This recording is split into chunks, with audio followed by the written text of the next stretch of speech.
할렐루야. 우리 하나님의 부르심에 따라 수요기도에 나오신 여러분들 주님의 이름으로 축복하고 환영합니다. 오늘 또 새벽에도 보고 저녁에도 또 만나는 분들이 있습니다. 아주 솔직하게 이야기하면 어제까지는 오늘 수요기도에 한다는 것이 참 호기롭게 여겼어요. 그런데 이제 3일째가 되면서부터 점점 몸이 피곤해지고 저녁 설교를 준비하면서 꾸벅꾸벅 조는 모습을 보면서 괜히 저녁에 모이자고 했나라는 솔직한 그런 생각이 들었습니다. 나도 이렇게 피곤한데 일상에서 치열하게 살아가는 우리 교우들은 얼마나 더 피곤할까라는 그런 또 생각도 들었어요. 그러나 우리는 오늘 피곤함을 무릅쓰고 이 시간 함께 모였습니다. 분명히 이 시간을 통한 하나님의 은혜가 있다라고 하는 사실을 우리가 믿기 때문에, 그리고 주님께서 우리를 불러주셨기 때문에 우리는 이 시간에도 함께 주님의 이름으로 모였습니다. 주님의 이름으로 모인 이 시간, 그리고 이 자리 가운데 우리를 부르신 주님께서 반드시 함께 하실 것을 믿습니다. 주님께서 허락하시는 그 은혜가 우리의 영혼과 육신 모두를 회복시켜 주실 것을 믿고 기대합니다. 오늘 설교의 제목은요, 그리스도인이 된다는 것입니다. 그리스도인이 된다는 것. 사랑하는 여러분, 여러분은 그리스도인이십니까? 그렇다면 그리스도인이 된다는 것은 무엇을 의미할까요? 앞의 질문에는 아멘이라는 대답이 금방 나오는데 뒤에서 그리스도인이 된다는 것은 무엇일까라고 하는 이 질문 속에서 어떻게 대답해야 되나, 물론 이게 예, 아니요가 아니기 때문에, 그러나 어떻게 대답해야 될지 몰라서 막막하신 분들이 또 계실지 모르겠어요. 그리스도인이 된다는 것이 무엇인가에 대해서 혹자는 이렇게 또 이야기할 수 있을 것 같아요. 교회에 열심히 다니는 거 아니에요? 예배 열심히 드리고 또 기도에 열심히 참석하는 것 아닙니까? 또 다른 사람들은요, 내가 착한 삶을 살아가는 것이 그리스도인 아닌가요? 라고 생각할 수도 있습니다. 그렇다면 여러분, 여러 가지 생각들과 여러 가지 주장들이 있을 텐데요, 성경은 그리스도인이 된다는 것을 무엇이라고 이야기하는지 우리가 함께 오늘 말씀을 통해서 확인해 보고자 합니다. 오늘 우리는 사도행전 본문을 함께 읽었어요. 지난주 수요일에 함께 나눴던 말씀이요, 이제 베드로의 설교였습니다. 그리고 오늘 본문은 베드로의 설교 뒤에 따른 내용을 확인할 수 있습니다. 그리고 오늘 우리가 읽진 않았지만 41절에서는 베드로 사도 설교 후의 결과가 어떠했다라는 사실을 이야기하고 있습니다. 우리 함께 한번 말씀 읽어보도록 하겠습니다. 사도행전 2장 41절 말씀입니다. 함께 했습니다. 시작. 그 말을 받은 사람들은 세례를 받음에 이날에 신도의 수가 3,000이나 더하더라. 사람들이 세례를 받았고요. 그로 인하여서 교인이 몇 명 정도 더해졌다고 합니까? 3,000명이 더해졌다고 합니다. 3,000명이 교회에 등록을 한 거예요. 여러분 놀랍지 않습니까? 별로 안 놀라신 것 같아요. 네. 우리 교회에 한 300명의 사람들이 한꺼번에 왔다라고 하면 여러분 좀 놀랄 것 같으세요? 300명도 좀 많은가요? 한 30명? 네. 한 3명 정도라도 찾아오면 놀라운 일입니다. 이제야 우리가 조금 체감이 될 수 있을 것 같아요. 심지어 지금 3,000명이라고 하는 이 사람들은요, 이전에 교회에 수속된 사람이 아니었어요. 이 사도들과 함께 모이지 않았던 사람들이었습니다. 그런데 이 3,000명의 사람들이요, 지금 베드로의 설교를 듣고 완전히 변화가 되었습니다. 이들의 생각이 바뀌고요, 행동이 바뀌고요, 시각이 바뀌었습니다. 여러분, 변화하는 것 쉬울까요? 어려울까요? 어렵습니다. 사람에게도요, 관성의 법칙이 적용된다는 이야기가 있어요. 자신이 하려고 하는 방향대로 계속 나아가고 싶은 것입니다. 사람은 변화에 적응하지만 그것은 어쩔 수 없는 적응일 때가 참 많은 것 같아요. 사람은 일반적으로 변화하는 것을 참 어려워하고 싫어하곤 합니다. 그런데 오늘 성경 본문에 나온 이 3,000명의 사람들은 바뀌었어요. 변화되었습니다. 한 명의 사람이 바뀌는 것도 어려운데 무려 3,000명의 사람들이 변했습니다. 도대체 이들에게 어떤 일이 일어났던 것일까요? 베드로의 설교가 굉장히 훌륭해서 이들이 변화되었던 것일까요? 베드로가 정말 달변가여서 뭔가 마음을 확 사로잡는 그런 이야기를 하는 사람이어서 이들이 달라졌던 것일까요? 여러 가지 이유들을 생각해 볼 수 있지만 우리가 지난주에 살펴본 베드로의 설교 어땠습니까? 베드로의 설교 사실 내용이 특별한 것 없었습니다. 그 안에요, 에너지나 감정을 자극하는 것들 전혀 없었어요. 감동스러운 예화도 없었습니다. 베드로는 단지 성경을 인용해서 자기에게 일어난 일을 설명했습니다. 결국 베드로는 성경의 이야기만을 전했어요. 물론 베드로가 펼친 그 논증의 파워도 있었을 거예요. 베드로가 예수님을 직접 함께 다녔기 때문에 베드로에게는 능력이 있었을 것입니다. 그런데 성경은 이야기합니다. 이 3,000명의 사람들이 변화된 것은 그 어떠한 것도 아닌 성령의 역사라고 하는 사실을 이야기합니다. 성령이 어떻게 역사하셨는지 우리가 오늘 함께 읽은 본문 사도행전 2장 37절에 나와 있습니다. 함께 읽습니다. 시작. 그들이 이 말을 듣고 마음에 찔려 베드로와 다른 사도들에게 물어 이르되 형제들아 우리가 어찌할꼬 하거늘. 그들이 이 말을 듣고 마음에 찔렸다고 합니다. 여러분, 마음에 찔렸다라고 하는 표현을 가끔 사용하실 때가 있으시죠? 마음에 찔린다, 마음이 좀 찔려 이럴 때 언제 사용하십니까? 양심에서 가책을 좀 느낄 때 이럴 때 좀 사용하는 그러한 표현입니다. 그렇기 때문에 마음에 찔린다라고 하는 것, 이것이 무슨 성령의 역사야 라고도 이야기할 수 있을 것 같아요.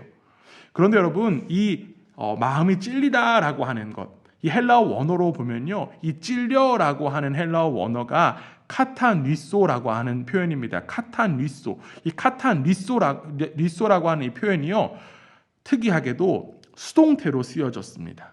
수동태. 그러니까 어떻게 되는 거죠? 찔림을 당한 거예요. 받은 것입니다. 또한 이 카타뉘소라고 하는 단어를 카타와 이제 뉘소로 나눌 수 있는데, 이 뉘소라고 하는 헬라어 단어가 사용된 다른 구절이 있어요. 우리가 잘 아는 말씀 가운데 어떤 말씀이 있냐면 요한복음 19장 34절에 이런 말씀이 있습니다. 그중 한 군인이 창으로 옆구리를 찌르니 곧 피와 물이 나오더라. 예수님께서 십자가에 달려서 죽음을 당하셨습니다. 그때에 로마 군인 중 한 사람이 예수님의 옆구리를 창으로 찔렀어요. 그러자 피와 물이 나왔다고 성경은 이야기하고 있습니다. 이처럼 찌르는 것, 누군가가 행하는 행위입니다. 마찬가지예요. 지금 베드로의 설교를 들은 사람들의 마음을 누군가가 찔렀다라고 하는 것입니다. 그러면 그 누군가가 누구일까요? 그렇죠, 성령님이라고 하는 거예요. 단순히 그냥 마음의 감동과 마음의 울림이 있고 무언가 양심의 가책이 아니라 성령님이 그들의 마음을 친히 찔렀다라고 하는 것입니다. 인격적인 존재인 성령님은요, 사람의 마음을 친히 찌르시는 분이십니다. 베드로 사도가 성경을 인용하여 설명할 때 성령의 찌름이 사람들의 마음 가운데 임했던 거예요. 그렇기 때문에 이 3,000명의 회심은 전적인 성령의 역사다라고 이야기할 수 있습니다.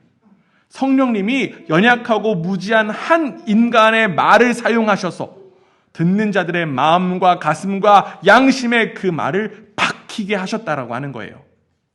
이처럼 우리 기독교는요, 우리 안에서 일어나는 것입니다. 기독교는요, 우리가 하는 그 무엇이 아닙니다. 내가 무언가를 한다라고 하면 안 돼요. 우리는 어떤 취미를 내가 선택할 수 있습니다. 우리는 어떤 직업을 내가 취할 수 있어요. 우리는요, 교회도요, 내가 택할 수 있습니다. 그런데 여러분, 기독교는요, 우리에게 행해지는 것입니다. 앞서 이야기한 수동태라고 하는 거예요. 결국 우리가 그리스도인이 된다라고 하는 것도 마찬가지입니다.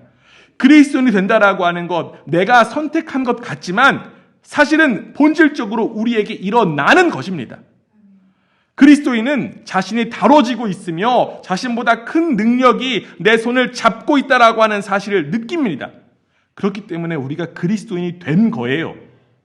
사도 바울은 에베소서 2장에서 이러한 이야기를 합니다. 그는 허물과 죄로 죽었던 너희를 살리셨도다. 누가 살리셨다고 합니까? 하나님께서 우리를 살리신 거예요. 예수님을 통해서 우리를 살리신 것입니다. 내가 한 것 아닙니다. 내가 취한 것. 여기서 지금요, 에베소서 2장 2절에는 내가 취한 것, 우리가 취한 것이 무엇인지에 대한 이야기가 나와요. 우리가 취한 것이 무엇이냐면 공중의 권세 잡은 통치자, 그것들을 취한 거예요. 세상의 풍조를 우리가 취했습니다. 그러나 긍휼이 풍성하신 하나님께서는 우리를 사랑하셔서 그 사랑으로 인하여서 그리스도와 함께 우리를 살리셨습니다. 바로 저와 여러분이 하나님의 사랑으로 인하여서 생명을 얻은 거예요. 내가 한 것은 없습니다. 이처럼 하나님은 우리에게 먼저 행하셨습니다. 하나님은 우리를 먼저 취하셨습니다. 여러분, 이 순서 너무너무 중요해요. 하나님이 먼저 우리를 취하시고 우리에게 먼저 행하셨다라고 하는 거예요. 3,000명의 사람들에게 성령님께서 임하셔서 베드로의 설교를 통해서 마음을 찌르셨습니다. 그렇다면 여러분, 베드로는 성령에 의해서 어떠한 말씀을 전했습니까? 사도행전 2장 36절 이렇게 되어 있습니다. 우리 함께 한번 읽어보겠습니다. 함께 읽습니다. 시작. 그런즉 이스라엘 온 집은 확실히 알지니 너희가 십자가에 못 박은 이 예수를 하나님이 주와 그리스도가 되게 하셨느니라 하니라. 성령님은 지금 말씀을 통하여서 사람들에게 어떤 사건을 떠올리게 했습니까? 예수님께서 십자가에 못 박히신 그 사건을 떠올리게 했습니다. 그들은 불과 몇 주 전에 예수님께서 재판을 받으실 때 이렇게 외쳤던 무리였습니다. 이 사람을 없이 하고 바라바를 우리에게 놓아주소서. 심지어 무리들은요, 또 얼마 전에 이 예수님을 경배하던 사람들이었습니다. 예수님께서 예루살렘 성에 나귀 새끼를 타고 입성하실 때 예수님을 에워싸면서 호산나 호산나 다윗의 자손이여 라고 노래 불렀던 사람들이었습니다. 이 노래하던 무리가 돌변한 거예요. 그래서 저 사람을 십자가에 못 박으소서라고 했던 그 무리가 이 무리라는 것이에요. 그런데 바로 이러한 사람들에게 변화가 일어났어요.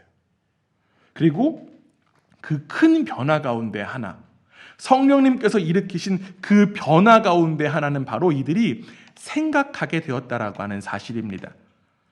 성령님께서는요, 사람을 다루기 시작하실 때 가장 먼저 일어나는 변화는 바로 생각하기 시작한다라고 하는 거예요. 생각하기 시작한다? 무슨 말이지? 나는 우리는 다 생각하면 살아가는 것 아니야? 라고도 이야기할 수 있을 것 같아요. 본문 속에 나온 지금 3,000명의 무리들, 이들은요, 이전까지 그 죽어야 한다라고 외쳤던 대상인 그 예수님에 대해서 생각하게 되었다라고 하는 거예요. 생각을 하게 되니까 자연스럽게 이제 묻게 된 것입니다. 무엇을 물었습니까? 우리가 어찌해야 합니까? 어떻게 해야 됩니까? 사실 이전까지는 이 사람들은 이러한 생각들을 하지 못했어요. 하지 않았습니다. 그들은 군중심리 속에서 예수님을 향해서 호산나 호산나 외치다가 또 갑작스럽게 이 사람을 못 박으라 라고 돌변했습니다. 그들은 예수님에 대해서 조금이라도 생각했다면 이렇게까지 돌변하지 않았을 거예요. 예수님의 말씀, 예수님의 행동, 그리고 예수님의 마음에 대해서 조금이라도 생각했다라고 하면 그들은 절대로 예수님을 향해서 함부로 호산나라고 외치지도 못했을 것이고, 그들은 함부로 예수님께 십자가에 못 박으라라고 외치지 못했을 것입니다. 그들은 자신의 생각은 있었을지 모르지만 그들은 생각할 줄 모르는 무지한 무리에 불과했습니다. 그런데 더욱 안타까운 것은요, 이 생각하지 않는 그 무리의 모습이 현재에도 여전히 있다라고 하는 사실입니다. 이 시대 속에서도 많은 사람들이 생각 없이 살아가고 있어요. 어쩔 수 없이 생각을 하더라도, 생각하는 것 너무나도 고통스럽다는 것을 너무나도 잘 알기 때문에 생각을 스탑합니다. 멈춰요. 그리고는 생각을 잊기 위해서 무엇을 할까요? 대답은 안 하셔도 됩니다. 술잔을 기울이거나, 게임을 하거나, 때로는 그냥 드라마 쫙 시리즈로 보곤 그렇게 합니다. 그 밖에 앞에 이야기한 것 말고 무언가를 자꾸 해요. 생각하는 일이 힘들기 때문에 그렇습니다. 내가 망가져가는지도 모른 채 단순히 말초신경에만 의지해 살아갑니다. 아마도 세상이 각박해서 그렇겠지만 이는 영적으로 우리를 현혹시키는 뭔가의 또 노름이 있기 때문은 아닌가라는 그런 생각을 해봅니다. 또한 반대의 사람들도 있어요. 나는 책을 많이 읽으니까 나는 생각하는 사람이야 라고 주장할 수도 있습니다. 그들은 오히려 그리스도인들이 생각 없는 사람들이야 라고 주장하곤 합니다. 더 나아가 기독교라는 종교가 사람들로 하여금 생각하지 못하게 하고 사람들을 억누르는 마약 같은 그런 존재다라는 그런 이야기까지도 합니다. 그러나 이러한 주장은요, 사실 기독교를 잘 모르기 때문에 나오는 이야기들 뿐이에요. 그들이 알고 그들이 또 어느 정도 인식하고 있는 신은요, 단순한 그냥 두려움의 대상일 뿐이고 그 두려움의 대상이 나에게 위로를 준다라는 것만 생각할 뿐입니다. 그러나 우리가 믿는 기독교, 우리가 믿는 하나님은 다르십니다. 우리가 믿는 하나님은 우리를 생각하게 하시는 분이세요. 바로 성령 하나님이 우리를 생각하게 하신다라고 하는 것입니다. 그리고 그 생각 어디로 향하게 하시냐면 예수님께로 향하게 하신다라고 하는 거예요. 예수님에 대해서 생각하게 하시는 그 역사가 바로 성령의 역사라고 하는 것입니다. 그리고 더 나아가 이 성령이 이끄시는 생각은 예수님에게서만 그치지 않고 이제 우리로 하여금 예수 그리스도와 그분에 관한 모든 것이 내 자신, 우리 자신과 어떠한 관계가 있는지를 깨닫게 하십니다.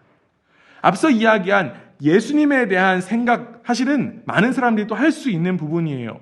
왜냐하면 수많은 책들을 읽을 수 있으니까요. 그리고 많은 사람들이 알고 있습니다. 성경은 베스트셀러야, 인생에 한 번 정도 읽어봐야 되는 고전이야 라는 생각하는 사람들도 있습니다. 그러다 보면 예수에 대해서 어느 정도 알 수 있고 생각할 수는 있습니다. 역사 속에서도 몇몇 위대한 사람들이요, 몇몇 지성인들이 이러한 일들을 해나갔습니다. 그러나 이렇게 예수님에 대해서 생각한다고, 내가 지식적으로 안다라고 해서 전부 그리스도인이 될 수는 없습니다. 물론 생각하기 힘든 시대 속에서 예수님을 알아가고 생각하는 것으로 그리스도인으로 시작이 될 수는 있을지 모르겠지만 정확하게는 그리스도인이라고 할 수 없습니다. 중요한 것은요, 바로 성령께서 우리 각자에게 예수님이 우리와 어떠한 관련이 있는지를 생각하게 하신다라고 하는 거예요. 베드로의 설교를 듣고 있던 사람들은요, 예수님에 대한 이야기를 들을 때 성령의 역사 속에서 예수님을 생각할 수 있게 되었습니다. 그런데 그들의 생각이 그 예수님에 대한 생각에서만 머물지 않았어요. 자신들이 그렇게 무시하고 자신들이 제거해버린 예수님이 나와 관련 있는 사람이다라고 하는 사실을 깨닫게 된 것입니다. 그것을 성령께서 이끄신 거예요. 사도행전 2장 21절에 이러한 말씀이 있습니다. 누구든지 주의 이름을 부르는 자는 구원을 받으리라 하였느니라. 죄인인 나를 살리기 위해서 하나님께서 허락하신 분이 바로 내가 죽인 예수라는 사실을 성령께서 그들을 향해서 깨닫게 하신 것입니다. 성령님은 이들에게 예수 그리스도께서 이 세상에 오신 것, 죄인을 구원하기 위해서이며 이들을 포함한 온 세상이 죄악 가운데 있다라고 하는 사실, 그리고 바로 내가 죄악 가운데 있다는 사실을 깨닫게 하셨습니다. 사랑하는 여러분, 예수 그리스도가 필요하다라고 하는 사실을 깨닫지 못하는 것보다 더 큰 죄는 없습니다. 나는 착하게 살고 있으니까, 나는 평화주의자니까, 나는 도덕적으로도 의무를 다하니까, 나에게는 무언가도 부족함이 없으니까 이 정도는 괜찮겠지, 나름 그리스도인 같겠지, 이와 같은 생각에 머문다라고 하는 것은 사실상 큰 범죄를 저지른 사람, 극악무도한 사람이 살려달라고 외치는 것보다도 더욱더 못한 일이에요. 오늘날 세상에서 가장 큰 죄인은 그리스도를 생각하지 않는 사람들입니다. 그리스도를 필요로 하지 않는 사람이 가장 큰 죄인이라고 하는 거예요. 우리는 이러한 생각과 마음에서 벗어나 예수 그리스도가 나에게 진정으로 필요하다라고 하는 사실을 깨달아야만 합니다. 그리고 그 깨달음의 일을 누가 하신다고요? 성령님께서 지금도 여전히 우리를 향해서 계속 일하고 계시는 줄 믿습니다. 바로 이 시간 우리를 생각나게 하시는 분, 우리가 생각하게 하시는 분, 그 성령의 역사가 우리에게 임하기를 간절히 원합니다. 나의 죄를 깨닫게 하시는 그 성령의 능력, 그리고 이제는 예수 그리스도가 진정으로 필요하다고 여기는 그 성령의 역사가 바로 우리 한 사람 한 사람 가운데 일어나기를 주님의 이름으로 간절히 원합니다. 바로 이 고난주간이 바로 나로 인한 시간이라고 하는 사실을 깨닫는 그 역사가 성령을 통해서 일어나기를 원합니다. 만약 우리 속에서 그러한 생각이 일어나지 않는다라고 하면, 여전히 내가 그런 생각이 들지 않는다라고 하면 이렇게 한번 질문 던져보시기를 부탁드립니다. 나는 진정으로 예수님을 필요로 하고 있는 것인가? 예수님이 나를 위해서 이 땅에 오셔서 십자가에 달려 죽으시고 부활하셨다라고 하는 사실을 나는 진정으로 깨달은 것인가? 여러분의 그 질문 속에서 성령님이 그 질문을 반드시 이끌어 가실 것을 믿습니다. 베드로 사도는요, 이 3,000명의 사람들을 향하여서 이렇게 이야기했어요. 오늘 우리가 함께 읽은 본문 사도행전 2장 40절 말씀입니다. 함께 읽습니다. 시작. 또 여러 말로 확증하며 권하며 이르되 너희가 이 패역한 세대에서 구원을 받으라 하니. 지금 베드로 사도가요, 확증하며 다시금 권합니다. 근데 어떻게 무엇을 권하냐면 이 패역한 세대에서 구원을 받으라 라고 지금 권하고 있어요. 지금 앞서 이야기한 것처럼 베드로는 이 생각 없는 세대가 패역한 세대이고 이 세대야말로 죽음이라고 하는 사실을 이야기했습니다. 앞선 성령의 역사에 대하여 이야기하면서 예수님을 깨닫게 되고 예수님과 나와의 연결을 깨닫게 되었다라고 하면 이제 성령의 역사는 나를 향하게 됩니다. 내 존재를 향하게 돼요. 즉 이전까지 자신이 그 죽음에 대해서 무지했다라고 하는 사실을 깨닫게 하십니다. 이 세상은 이런 이야기해요. 한 번 사는 인생 즐기며 살자. 어차피 죽으면 끝인데 나는 이 생에 열심히 놀면서 살련다. 이런 이야기 합니다. 사람들은 죽음이라고 하는 현실을 마주하지만 중요한 것은 그 죽음의 의미를 생각하지 않는다라고 하는 거예요. 그러나 성령님은요, 우리로 하여금 그 죽음을 생각하게 하십니다. 여러분, 죽음 어디로 이어질까요? 정말 죽음이라고 하는 것, 내 육신이 끝나면 모든 것이 끝나는 것일까요?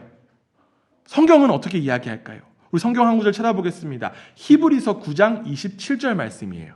함께 읽습니다. 시작. 한 번 죽는 것은 사람에게 정해진 것이요 그 후에는 심판이 있으리니. 우리의 육신의 죽음이 끝입니까? 끝이 아니라고 하는 거예요. 우리에게는 누구나 영원하신 하나님 앞에 서게 됩니다. 우리는 우리의 모든 것을 우리에게 주신 하나님 앞에 반드시 서게 된다라고 성경은 이야기합니다. 하나님은 인간이 하나님의 형상에 걸맞은 삶을 살 수 있도록 생명 허락하셨어요. 하나님의 관계 속에서 우리가 계속 이야기하고 있는 그 하나님의 다스림을 나타내기를 원하셨습니다. 그리고 심지어는 그 근원적인 관계가 깨져서 하나님의 형상을 잃어버린 이들에게 다시금 기회를 허락하셨는데 그 기회가 바로 예수 그리스도를 통한 생명이라고 하는 거예요. 그 생명을 통해서 영원히 하나님과의 관계로 살아가는 삶을 하나님께서 우리 가운데 허락하셨습니다. 그런데 여러분, 하나님께서 기회만 주신 것이 아니에요. 분명히 그 기회를 주셨으니 그에 걸맞은 책임을 물으신다라고 하는 거예요. 즉 영적으로 죽은 상태인 이들에게 영원한 죽음이 허락된다라고 하는 것입니다. 그런데 문제는 그 사실을 깨닫지 못한다라고 하는 것이죠. 그 사실을 우리가 무지해서 깨닫지 못한다라고 하는 것입니다. 내가 지금 살아가고 있는 삶이 전부인 양 우리는 무지하게 살아갑니다. 내가 영적으로 죽었다라고 하는 사실을 모른 채 그냥 살아갑니다. 즉 하나님과의 영원한 관계는 내 삶 가운데 필요 없다라고 생각하는 거예요. 그러나 성령님은 이 모든 사실을 깨닫게 하시는 분이십니다. 육신의 죽음으로서 끝이 아니라 가장 끔찍한 죽음, 영원한 죽음이 있다라고 하는 사실을 분명히 깨닫게 하시는 분이 성령님이라고 하는 거예요. 그리고 이렇게 깨닫게 되면 우리가 할 수 있는 것 무엇밖에 없을까요? 바로 주님 앞에 울부짖는 것밖에 없습니다. 우리가 함께 말씀 읽었던 것처럼 형제들아 어찌할꼬? 형제들아 어찌할꼬라고 외친 이 3,000명의 외침처럼 성령께서는 영원한 죽음을 깨달은 이들이 자신이 죄인임을 깨닫게 하십니다. 여러분, 이 질문에 대한 형제들아 어찌할꼬라고 하는 이 질문에 대한 대답 매우 간단합니다. 베드로는 이렇게 대답했습니다.